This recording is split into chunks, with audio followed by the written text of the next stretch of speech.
So hi everyone, today we will talk about a portrait of the artist as a young man. I will tell you the summary.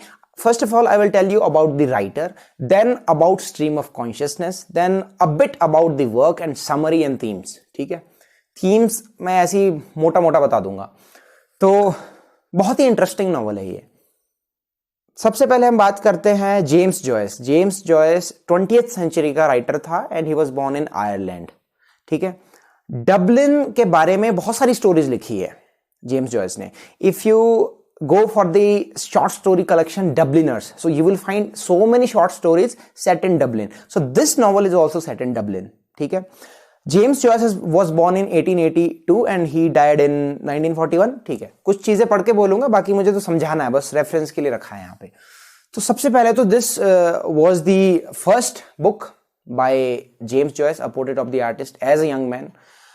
Stream of conscious के बारे में अगर मैं बात करूं, so what is stream of consciousness. First of all, what is a stream. Stream वो वाला नहीं है कि आर्ट्स ले लिया, वो ले लिया, साइंस ले लिया. Stream is a flow. Stream, हम एक नदी को भी स्ट्रीम कहते हैं. ठीक है, तो स्ट्रीम क्या है? एक बहाव. किसका? कॉन्शियसनेस, हमारे चेतन मन का एक बहाव.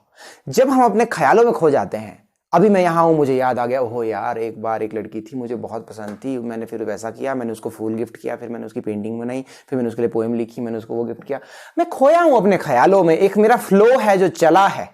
ठीक है, वो है आपका स्ट्रीम ऑफ कॉन्शियसनेस. इस टाइप के जो ये जॉनर है, ये stream of consciousness, there were many people, many writers who were writing in this particular genre, like Virginia Woolf है, आपका मार्शल प्राउस्ट है, डोरोथी रिचर्डसन है, मे सिंक्लेयर है, एंड विलियम जेम्स भी इसमें आएगा. मैं थोड़ा सा बताऊंगा ये टर्म कहां से आई है, कैसे आई है, उसकी भी थोड़ी सी बात करेंगे. 15-20 मिनट में वीडियो खत्म कर दूंगा, कोशिश करूंगा जल्दी से जल्दी खत्म करने की.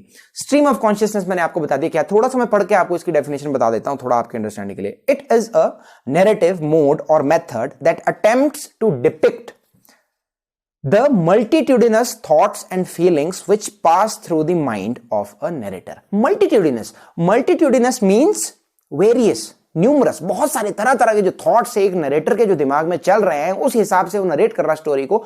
बहुत बार ऐसा होता है कि इसमें पंक्चुएशन मार्क्स नहीं होते, क्योंकि जब हम कोई अपना पुराना चीज याद कर रहे हैं, तो उसमें बहुत बार ऐसा होता है कि हम बस लगे लगे थॉट्स आ रहे. फ्लो एक ऐसा है कि वो बीच में कॉमा और फुल स्टॉप को भी नहीं आने दे रहा है. ठीक है, तो उस टाइप का फ्लो है ये स्ट्रीम ऑफ कॉन्शियसनेस. सबसे पहले it is credited to, it was coined by Alexander Bain, Alexander BAIN. आज मेरे पास बोर्ड नहीं है, वैसे बोर्ड की जरूरत नहीं है, अगर आप ध्यान से सुनो, साथ में कॉपी पेन रख के आप हो, तो कोई जरूरत नहीं है बोर्ड की. मेरा ये मानना है, ध्यान से सुनो ना, मजा लो इस चीज का.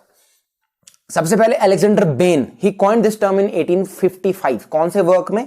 The senses and the intellect. The senses and the intellect. ठीक है, इसमें कॉइन किया. Then this term is credited to William James. उसने प्रिंसिपल्स ऑफ साइकोलॉजी जो एक बुक लिखी है 1890 में, उसमें इसने इस टर्म को यूज किया. अभी ध्यान रखना, कॉइन किसी और ने की है, यूज इसने की है, but he use this term in psychology. ठीक है, अभी तक लिटरेचर में नहीं आई है. लिटरेचर में किसने किया? May Sinclair, MAYSINCLAIR.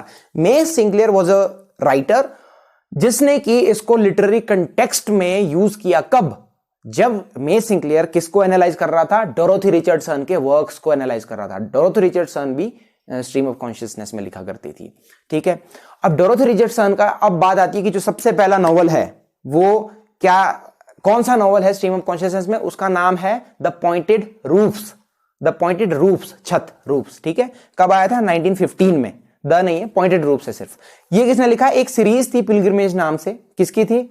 Dorothy Richardson की. उसमें जो पहला नॉवल था वो था पॉइंटेड रूफ्स. तो ये सबसे पहला नॉवल माना जाता है स्ट्रीम ऑफ कॉन्शियसनेस का. ठीक है जी, अब हम डायरेक्टली आते हैं अपने नॉवल पे.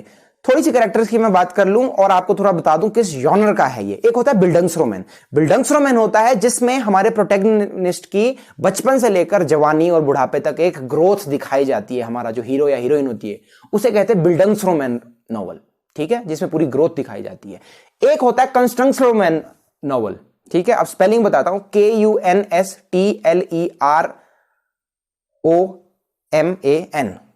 कंटल्सरोमैन, मुझे शायद बोलना भी नहीं आ रहा ढंग से, तो आप प्लीज इसे देख लेना एक बार.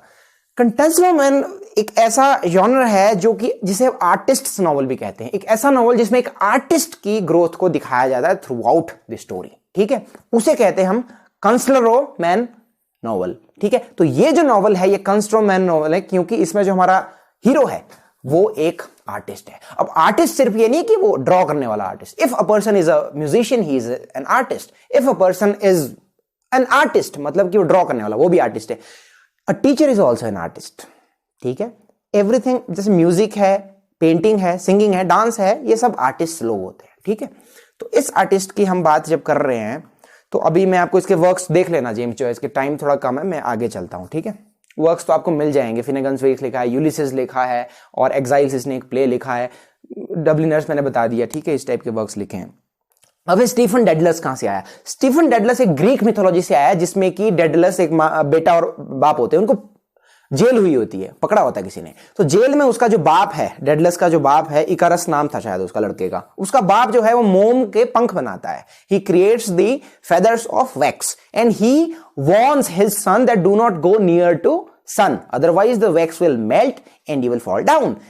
तो उसको ये चीज बोली थी लेकिन वो ये चीज नहीं माना। वो गया, वो बहुत नजदीक गया, सूरज के बहुत नजदीक गया, और जब वो नजदीक गया उसके मोम के जो पंख थे वो पिघल गए, वो जाके सीधा गिरा जमीन पे नहीं, समुद्र में। ठीक है, तो वहां से डेडलस आया है। अब ये डेडलस को रिलेट भी करेंगे। अब मैं सबसे पहले आपको ये बताऊं, इसका अर्लियर टाइटल स्टीफन हीरो था। ठीक है, स्टीफन हीरो पहले टाइटल दिया था, लंबा था काफी। फिर जेम्स जॉयस ने इसको छोटा किया, ठीक है, और टाइटल दिया a portrait of the artist as a young man, जो हमारे पास आज है। It was publish in 1916। ठीक है, ये याद रखना। तो स्टीफन हीरो था। अब एजरा पाउंड जो है, जिसने टीएस इलियट की भी काफी हेल्प की है वेस्टलैंड में, उसी ने इसकी भी हेल्प की है, सीरियलाइज किया उसने इसको अपनी मैगजीन में, द ईगोइस्ट में। ठीक है, एजरा पाउंड ने काफी हेल्प करता था, वो बड़ा अच्छा आदमी था, चला सबकी हेल्प करता था। ऐसे लोग चाहिए इस दुनिया में हमें। चलो, मेजर कैरेक्टर सबसे पहले स्टीफन डेडलस। एक छोटा सा लड़का है, बहुत इंटेलेक्चुअल है, ठीक है, और मासूम सा है, इंट्रोवर्ट है, ठीक है, प्रोन टू बुली है, बुली किया जाता था उसे स्कूल में। चलो वो बात बाद में करेंगे।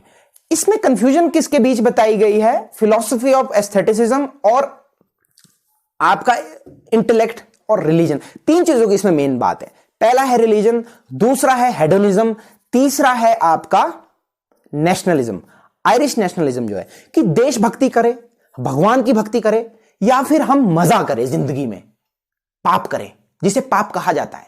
बट दिस पाप is according to the society. ठीक है, सोसाइटी के नजरिए से जो पाप है, हम उस पाप को करते हैं, सभी लोग करते हैं, अकेले में हम बहुत बड़े बड़े पाप करते हैं। सोचना भी एक पाप है। आप किसी के बारे में गलत सोच रहे हो, दैट इज ऑल्सो अ सिन। ठीक है, वो जो आप पाप कर रहे हो वो हम एक्चुअल लाइफ में भी करते हैं, या तो छुप के करते हैं चार दीवारी के अंदर, बाथरूम के अंदर, या फिर हम बाहर भी करते हैं, लेकिन हमें लगता है कि वो पाप नहीं है, क्योंकि हमारा शौक है, हमें इंटरेस्ट है उस चीज में, हमारा वो पागलपन है, हमारा वो जुनून है, इसीलिए हम करते हैं। अब ये इंसान क्या है? नेक्स्ट इसका जो बाप है, साइमन डेडलस उसका नाम है, बैंकक्रप्ट हो जाता है ये बाद में, ठीक बंदा है, मजेदार आदमी है ये भी।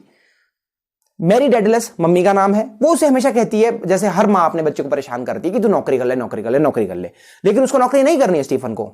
ठीक है, वो इंटेलिजेंट है। एमा क्लेरी, EMMACLERY, एमा क्लेरी जो है इसकी बिलवड है, जिससे इसको प्यार होता है। Charles Stewart Parnell, Charles Stewart STEWART PARNELL, Charles Stewart Parnell जो है ये, this is not a character in the book, but still he is a person who influences every character in this particular book. ठीक है, every तो नहीं, पर Stephen Daedalus पे हम देखेंगे, उस पर काफी इसका असर होता है। ठीक है, असर कैसे होगा? ये एक लीडर है, आयरिश पॉलिटिकल लीडर है, मतलब कि इसमें आयरिश नेशनलिज्म को हम देख सकते हैं, ही सिंबलाइजेस आयरिश नेशनलिज्म। ठीक है, Cranly is the best friend of Stephen Dedalus. जब ये कॉलेज में जाता है, यूनिवर्सिटी में जाता है, तो वहां पे क्रैनली इसका दोस्त बनता है, बेस्ट फ्रेंड। ठीक है, इसको एमा से भी थोड़ा लगाव है, एमा भी इसको कहीं ना कहीं पसंद आने लग जाती है थोड़ी बहुत, तो वो चीज भी इसमें। नेक्स्ट कैरेक्टर है डेंटी, DANTE। डेंटी कौन है? Dante is Mrs Riordan, RIORDAN। ये जो मिसेस रायरडन है, she is the governess of Dedalus children. 10 बच्चे हैं, 10 में से सबसे बड़ा कौन है? स्टीफन डेडलस, हमारा हीरो। ठीक है, अभी मैं स्टोरी बताऊंगा, मजा आएगा। तो ये जो है ये डेडिकेटेड कैथोलिक है। रिलीजन की मैंने बात की थी, जो इसमें रोमन कैथोलिसिज्म जो है वो काफी दिखाया गया है, क्योंकि ये जो लोग होते हैं ये रेडिकल होते हैं, इन्हें अपने धर्म से बहुत प्यार होता है, इससे ऊपर ये किसी को भी नहीं समझते। जैसा आज की देश में there are many people who worship their political leaders और द आइडियोलॉजीज और the religious institutions so much, and above all they think that these things are the best things in this world and everybody else is a fool. ठीक है, सभी लोगों को यह लगता है तो ये भी ऐसा समझती है कि मेरे भगवान, मेरा कैथोलिसिज्म सबसे ऊपर है, इससे ऊपर कुछ नहीं है। नेक्स्ट हमारा आता है Lynch, LYNCH, last character. Stephen friend है, ये भी स्टीफन का फ्रेंड है यूनिवर्सिटी में, लेकिन इतना अच्छा दोस्त नहीं है जितना क्रैनली है। चलो अब हम सीधा ओपनिंग पे जाते हैं। What is the opening of the novel? Once upon a time, and a very good time it was, there was a Mukhao coming down along the road, and this Mukhao that was coming down along the road met a nice little boy. अब आप देखो, इसमें कोई punctuation नहीं है, कोई comma नहीं है, कोई फुल स्टॉप नहीं है, इसके बाद भी आगे ऐसा चलता है। ये बाप है जो स्टीफन डेडलस को कोई स्टोरी बता रहा है, ठीक है। अब हम स्टार्ट करते हैं। First of all he attends the Jesuit run Clongowes Wood school. ये याद रखना, ये सेट कहां है स्टोरी? क्लोंगोव्स वुड में, CLONGOWES वुड्स, WOODS कॉलेज, यहां पे सेट है ये, ठीक है। इंटेलेक्चुअल है, ठीक है, लेकिन ये कई लोगों की, छोटा सा प्यारा सा बच्चा है स्टीफन डेडलस, चश्मे लगे हैं, ठीक है। अब क्या होता है कि इसको लोग परेशान करते हैं, इसके जो दोस्त है उसको बुली करते हैं।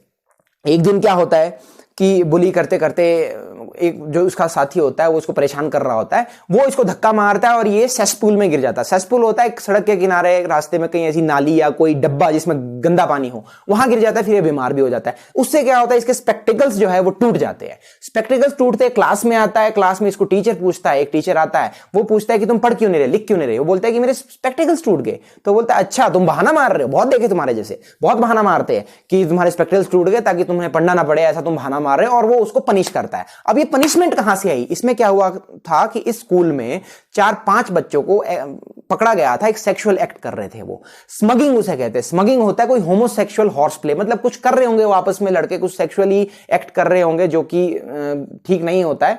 तो उस वजह से इन्हें ये जो कॉर्पोरल पनिशमेंट है, बहुत ही स्ट्रिक्ट हो गया था मैनेजमेंट स्कूल का। कॉर्पोरल मतलब शरीर से रिलेटेड, आपको बेल्ट से मार रहे हैं, आपको स्केल से मार रहे हैं, ठीक है, जिसमें आपके शरीर को कष्ट हो, वो आता है आपका कॉर्पोरल पनिशमेंट में, ठीक है जी। तो इसे भी पनिश किया गया इस टीचर के द्वारा, स्टीफन डेडलस को, कि तुम्हारे स्पेक्टिकल्स टूट गए, ठीक है, तुम बहाना मार रहे हो। फिर ये जाता है रेक्टर के पास। रेक्टर होता है एक प्रिंसिपल स्कूल का, ठीक है, या फिर इंडिया में चांसलर, USA में प्रेसिडेंट कह लो स्कूल का या कॉलेज का। वहां जाता है, ये कंप्लेन करता है कि ऐसा ऐसा हुआ, तो वो उसे साथ देता है कि कोई बात नहीं बेटा, अब ऐसा नहीं होगा। तो ये खुश हुआ, इसके दोस्त भी बहुत खुश है कि वाह क्या बात है, क्योंकि उन्होंने कहा था। अब क्या होता है कि क्रिसमस डिनर होता है, ये अपनी फैमिली के साथ एक क्रिसमस डिनर करता है, जिसमें कि 2-4 लोग और भी आए थे, इसके पापा के दोस्त वगैरह थे। वो डिस्कस करते हैं रिलीजन पे, नेशनलिज्म पे और इंटेलेक्ट पे, ठीक है। अब जो इसका पापा वगैरह है वो नेशनलिज्म की साइड है। ये जो डेंटी है ये भी वहां है, ये कैथोलिसिज्म को, रिलीजन को, भगवान को बहुत ज्यादा डिफेंड करती है, बोलती नहीं वही बेस्ट है। वो बोलते नहीं नेशनलिज्म अच्छा है, इंटेलेक्ट अच्छा है, वो है सो, इनकी बहस चलती है, ठीक है। वहां पे ये चार्ल्स स्टीवर्ट पार्नल का भी जिक्र होता है कि ये भी किसी लड़की के साथ पकड़ा गया था आपत्तिजनक स्थिति में, तो इसको निकाल दिया गया था। इसको भी डिस्कस किया जाता है कि वो बोलते कि नहीं ये सही है, इसका पापा वगैरह, इसके दोस्त वगैरह, और वो डेंटी बोलती नहीं भगवान ऊपर है, रिलीजन ऊपर है, वो ज्यादा होता है, ठीक है। तो ये सारी चीजें होती है। यहां भी इसको काफी कुछ कंफ्यूजन होती है कि मैं कहां जाऊं, कौन सी फील्ड में जाऊं। फादर इसका बैंकरप्ट हो गया, इसको कॉलेज से निकाल दिया। फिर उसके बाद जो वो रेक्टर था, फादर कॉनमी उसका नाम था, फादर कॉनमी, CONME, वो उसके लिए कोई स्कॉलरशिप लेकर आता है और वो बेल्वेडेयर कॉलेज में ये एडमिशन लेता है, BELVEDERE, ठीक है। वहां एडमिशन लेता है, बहुत इंटेलिजेंट हो जाता है हमारा स्टीफन डेडलस, बहुत सारे एसेस के कंपटीशन भी जीता है। फिर इसको जो कैश प्राइज मिलता है, अब ये बड़ा हो गया, इसकी सेक्सुअल डिजायर्स जो है अपना रूप लेना शुरू कर रही है, ठीक है। अब ये जो सेक्सुअल डिजायर्स है, अब ये सोच रहा है अब इसको कहां से पूरा करूं, ठीक है। किसी लड़की के साथ घूमूं तो सोसाइटी की नजरों में गलत है। तो ये क्या करता है, he goes to the prostitute के पास जाता है and he has sex with that particular prostitute, मजा लेता है। उसके बाद बार बार ये रेगुलरली जाता है और ऐसी ऐसी इमोरल एक्टिविटीज में खुद को इंडल्ज करता है, ठीक है, मैस्टरबेशन भी करता है, बहुत सारी चीजें, और न्यूड फोटोज भी एक क्लास में आपस में देखते हैं दोस्त लोग, इन चीजों में ये इंडल्ज होने लगता है। फिर क्या होता है कि कॉलेज में एक सर्मन दिया जाता है प्रोफेसर के द्वारा, जिसमें बताया जाता है कि आप कोई बुरे काम कर रहे हो, आपको पनिशमेंट मिलेगी, भगवान रुष्ट होगा आपसे और आपको हेल में जाना पड़ेगा। ये सारी चीजें उसमें डिस्कस हुई। इसको बहुत गिल्टी फील हुआ कि यार ये मैंने क्या कर दिया। तो ये क्या करता है कि रिलीजन की तरफ बढ़ना शुरू कर देता है, स्टडी करना शुरू कर देता है। फिर धीरे धीरे जब ये रिलीजियस जो इसकी पढ़ाई थी, स्पिरिचुअलिटी थी, उसमें जब ये काफी उसमें इंडल्ज हो गया, तो इसको किसी ने कहा कि तू प्रीस्ट बन जा, लेकिन इसको प्रीस्ट नहीं बनना था। ये अभी भी कंफ्यूज था कि मैं क्या करूं, मैं कहां जाऊं, नेशनलिज्म चुनूं, इंटेलेक्ट चुनूं, मजा चुनूं, हेडोनिज्म, एपिक्यूरियनिज्म, खाना पीना, घूमना फिरना, लड़कियां, दारू, वो सब, क्योंकि उसमें इसका शौक था, हर एक जवान इंसान का होता है। उसी तरह अब इसको लग रहा था मैं क्या करूं, इसने बोला मेरे को प्रीस्ट नहीं बनना। अभी कंफ्यूज है ये क्या कहता जाता है डॉली माउंट स्ट्रैंड, एक कोई कोस्टल एरिया है, समुद्र के किनारे कहीं जाता है, वहां उसे एक लड़की दिखती है सुंदर सी, एकदम से इसको एपिफेनिक एक्सपीरियंस होता है। एपिफेनी क्या है, जेम्स जॉयस की टर्म है ये एपिफेनी। एपिफेनी है कोई सडन रेवलेशन या फिर कोई सडन रियलाइजेशन। एक लड़की है, वो एक लड़के के साथ भाग रही है और उसे लास्ट मोमेंट पे रियलाइज होता है कि नहीं, मेरे माँ बाप ने मेरे लिए इतना सब कुछ किया, मैं उनको छोड़ के कैसे जा सकती हूं, मैंने तेरे साथ नहीं जाना, तू जा। लड़का आया है उसको भगाने, दरवाजे तक पहुंच गए वो, लेकिन नहीं, उसको एक सडन रियलाइजेशन होती है, वो है आपका एपिफेनिक एक्सपीरियंस, सडन रियलाइजेशन। इसको लगता है कि नहीं, ब्यूटी सब कुछ है, इस लड़की की ब्यूटी इतनी पसंद आती है इसको, फिजिकल ब्यूटी की, उस पर पोएम लिख देता है और ये उस दिन से डिसाइड करता है कि बस ये एस्थेटिसिज्म जो है, ब्यूटी एंड आर्ट जो है, यही मेरे लिए बना है, मैं इसी के लिए बना हूं, मैं सब कुछ छोड़ दूंगा। ये सब कुछ छोड़ छाड़ के सलीम की गली अनारकली डिस्को चली। अब इसने क्या किया कि मुझे कुछ नहीं चाहिए, मैं जा रहा हूं सबसे दूर, फैमिली से दूर, इस शहर से दूर, इस शहर में बहुत सारे कंस्ट्रेंट्स है, बहुत सारी रिस्ट्रिक्शंस है, मैं यहां नहीं जी सकता, मैं यहां से दूर जाऊंगा, अब्रॉड जाऊंगा, मैं अपनी पढ़ाई करूंगा, मैं राइटर बनूंगा, मैं आर्टिस्ट बनूंगा। ठीक है, तो ये इस चक्कर में ये सब कुछ छोड़ के चला जाता है। ठीक है, तो यही है इसकी स्टोरी। लास्ट में पता नहीं चलता कि वो कहां जाता है, उसको प्यार मिलता है कि नहीं मिलता है, वो रिलीजन में जाता है कि किस में जाता है, लेकिन वो ये सब कुछ छोड़ के अब्रॉड चला जाता है। तो ये इसकी स्टोरी है, बहुत अच्छी स्टोरी है और मैं उम्मीद करता हूं आप लोगों को पसंद आई होगी। पसंद आई होगी तो सबको शेयर करो, क्योंकि जो चीज पसंद आती है वो लोगों के साथ बांटनी चाहिए। ठीक है, तो ठीक है फिर, thank you so much, bye, take care, enjoy your life.